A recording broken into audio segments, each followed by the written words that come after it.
Hamas has rejected the latest ceasefire proposal as the terrorist group is demanding that the Israel Defense Forces evacuate two strategic areas in Gaza. Now, to chat about this in more detail is our foreign affairs expert, Lisa Daftari, who joins us once again from the Foreign Desk in Los Angeles. Lisa, will we see a ceasefire anytime soon between Hamas and Israel? Doesn't look like it, right, Hal? Yet another rejection by Hamas. You would think a group that screams ceasefire, ceasefire, or genocide would want an end to this war, would want to protect its people, would want a natural, ending to all of this, so that the people, the death toll can stop. But yet again, they either don't come to the negotiating table, or when they do, they reject any offers that are pretty decent. And a lot of the Arab countries that are involved, Egypt, Qatar, have said that these are good deals, that they should take it. Of course, Antony Blinken has gone to the region and is involved yet again. Something the United States is very keen on getting is some sort of deal before election time here in the United States. I think it's very important for them not to be involved in this craziness while we go into elections in November. But it looks like the terror group from Hamas is not complying, and here we are. So, how can Israel be assured that any of the hostages are still alive, Lisa? Right, and that's really the sad part about all this. You notice how, the terror group Hamas, I mean, they are the formal leadership of the Palestinian people in Gaza, and yet when you ask them, how much aid do you have? They don't have a number. You ask them how many hostages are left? Where are they? What are the details? They don't have them. But as soon as there's some sort of attack, they have the exact number in terms of death toll, and that goes around the mainstream media, and all the legacy media is covering that and quoting those numbers.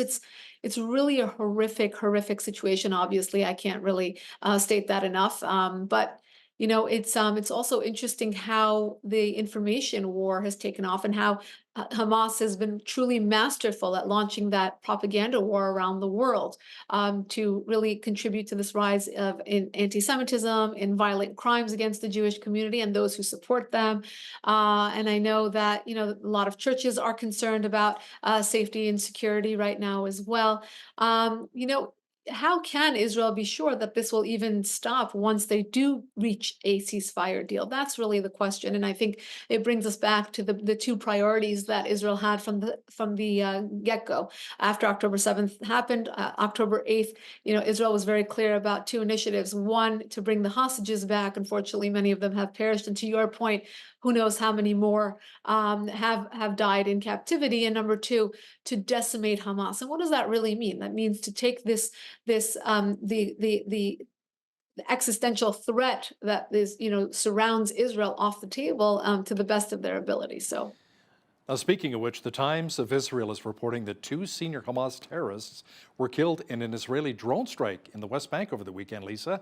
The IDF says that a pair of Hamas operatives were involved in planning a shooting attack in the Jordan Valley last week, in which 23-year-old Yonatan Deutsch was killed and another civilian was seriously wounded. Right. If you look at the IDF's tactics here, it's been very targeted, extremely tactical, trying to pinpoint the leaders and the masterminds of these terror plots. The biggest one was, Haniyeh, who was assassinated on Iranian soil just a couple of weeks ago.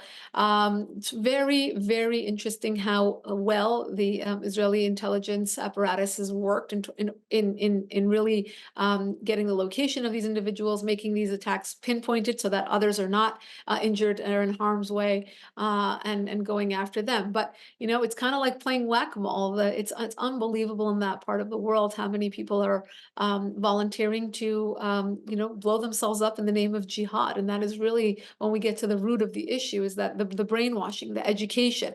And when you look at a UN organization like UNRWA, which is the UN, the United Nations organization that was entrusted with only taking care of the Palestinian people, it gets US taxpayer money, Canadian taxpayer money, to truly dedicate itself to ground up education, young people. But instead, they were using that money to incorporate themselves into this jihad, teaching children, exactly that, to kill Jews and to launch jihad against the infidel. And many of them, as Hal, were actually involved. There's evidence to show that they were actually involved in the October 7th attacks.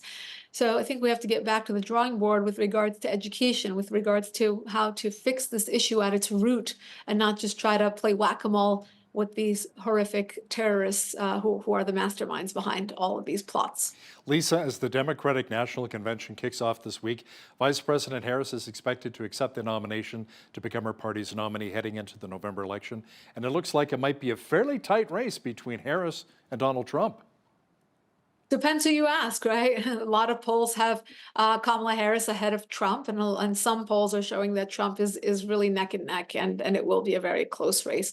It's very hard to tell because the media is very biased in this situation, and there have been articles showing how reports rather showing that the Harris campaign has had a hand in scrubbing the internet, really influencing headlines, really creating a candidate that is very different than the one who has been vice president for the last 3 years. So, in some sense, I think, Americans have a huge disadvantage here in terms of getting educated on the candidates, really understanding what it is, because there's a lot of noise around this election. And I've said this before and I'll say it again. I think this election, just like the last one, will be, a vote for President Trump or a vote against President Trump, because Kamala Harris has proven her record in the last 3 years or more. And while she was involved in the political world here in California, very radical. She would actually boast about how radical she is and was and continues to be, and her VP pick along the same veins. It will take the Democrat Party and the country further and further and further to the left, and that really is the choice that Americans have to make. It's not just about policies, but really about ideology, because that's how different their policies are. So I think it's going to be a very different America come January 2025, depending on who wins office. And there's some news surfacing regarding Harris's running mate, Tim Waltz from Minnesota. The report says that Minnesota awarded more than $2 million to a Muslim group that fundraises for an al-Qaeda-linked charity. Lisa, this allegedly took place under the tenure of Minnesota Governor, and like I said, Harris's running mate, Tim Waltz. Yeah, a lot of radical elements coming out. As he was also at the helm in Minnesota, where there was BLM protests, where there was, millions and millions, if not more, in damage with the looting. And both him and Kamala were very vocal in supporting the protesters, the looters, the rioters. And with people who have small businesses, people who endured that damage and really had to live through that, they remember these things. And now you have his connection to these fringe organizations that are tied to Al Qaeda. We know that both Kamala Harris and Tim Waltz want to really distance themselves from the pro-Israel camp. They're trying to get Michigan, which is really a swing state, and hoping that the pro-Palestinian population there will give them a vote. The pro-Palestinian population is really dismayed with both sides. They don't feel like either side has truly given them the full support that they want. And for that reason, we're seeing protesters outside the DNC, and we will see them all week. That's something that was planned from a while back. So we shall see. How the only thing that we're guaranteed is a lot of entertainment news between now and the election. I think there will be a lot of twists and turns. Yeah, it'll be interesting to see how it all unfolds, absolutely. A dual U.S.-Russian citizen was sentenced to 12 years in prison after pleading guilty to treason-related charges. Now, all Gia Cava actually did was make a simple $52 donation to Ukraine, Lisa. And the trial allegedly took place at the same court that convicted Wall Street Journal reporter Evan Gershkovich of espionage back in July. Right. And the main point here, besides for the $52, which I think is mind-boggling, but the main point here is that this is happening after the prisoner exchange took place, where Russia is basically taking a position to say, we don't care. We're going to do this over and over again.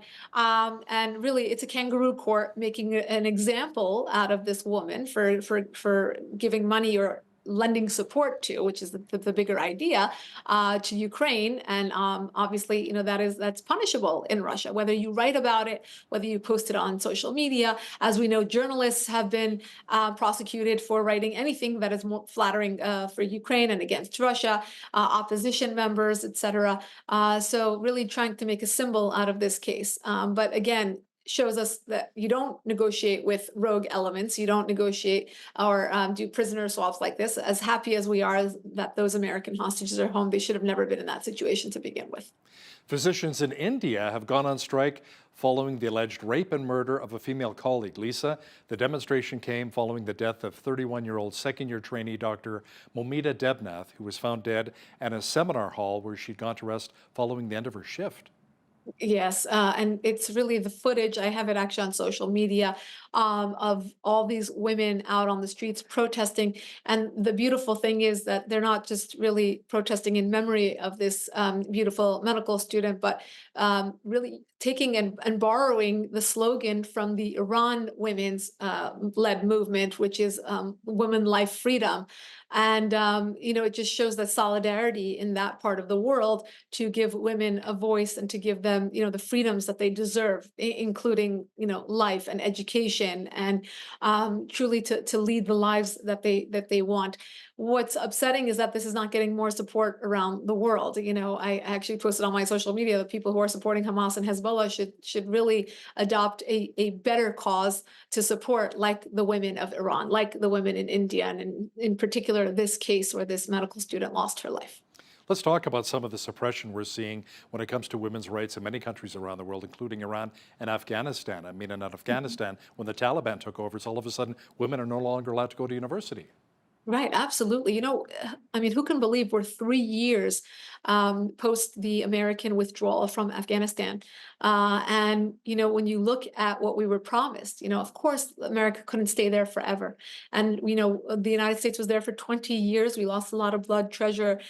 So much money was spent on that war. Obviously, senseless deaths, including the 13 who died in the really careless withdrawal from Afghanistan. But we left so much military equipment there. And we were promised that this Taliban would not be the Taliban of the 90s, that they would be the new and improved. But how could that be when we're dealing with a terror organization? Not only are they not the new and improved, they're actually more radical than they ever have been. And now we are forced to normalize relations with Afghanistan and treat them as a real political power. This is the same thing that the United States did in 1979 with the mullahs that came into Iran. And then we see it again with Hamas. And now we're doing it again with the Taliban. It's really the normalization of political Islam, which always just leads us to radical Islam. And the women, as you correctly said, Hal, are the ones who are really suffering. Imagine, going to university and going beyond that and getting your doctoral degree, but not being able to leave your home, not being able to go to a doctor's appointment without a male chaperone. It's truly backwards. And again, this subject, like many other human rights and really freedom of religion topics that really deserve a higher profile here in the West. Lisa, a new report by the U.S. Customs and Border Protection Agency says illegal border crossings were actually down by 34% from June to July. The drop is due to a presidential proclamation issued back in June. But the total number of illegals, however, has reached 12.5 million people, a staggering number. Staggering number that is evident in our large cities here in the United States, many of whom are really very much trying to take away their sanctuary city statuses and really backtrack on these very lax migrant policies that have led to, a rise in homelessness, violent crime, drug use, migrants lined up on street corners, rape, so many other things, and it really, underscores the problem that we have with illegal migration here in this country. I know that we also have it coming in from the north with, the border that we share with you guys up in Canada. This is an issue that has to be tackled. And as we all know, Kamala Harris's borders are, this is her policy, and she should stand behind it because it's something that she, supported and really didn't get in front of, so therefore supported for over 3 years. And this is why we are at where we're at. The resources aren't enough. This is not a humanitarian issue. I mean, forget the fact that up to 1,000 or more have been identified as terrorists or wannabe terrorists who are either on the FBI list or on the FTO list, which is the foreign terror list. And we're not even talking about the gotaways, the people who have not been detected, who have gone under the radar. Even if they are well-intentioned, if they're not coming over in a legal way, they're being taken advantage of. The coyotes are taking advantage of them. They're getting sick, they're drowning, they're getting raped, they're getting, robbed. It's not a humanitarian way. It's not the American or the Canadian way. And we really hope to see some reform on this issue very soon. I think those numbers speak to the fact that reform is needed. American correspondent and foreign affairs expert Lisa Daftari from the Foreign Desk, thanks so much for joining us today from beautiful Los Angeles. My pleasure. Thank you.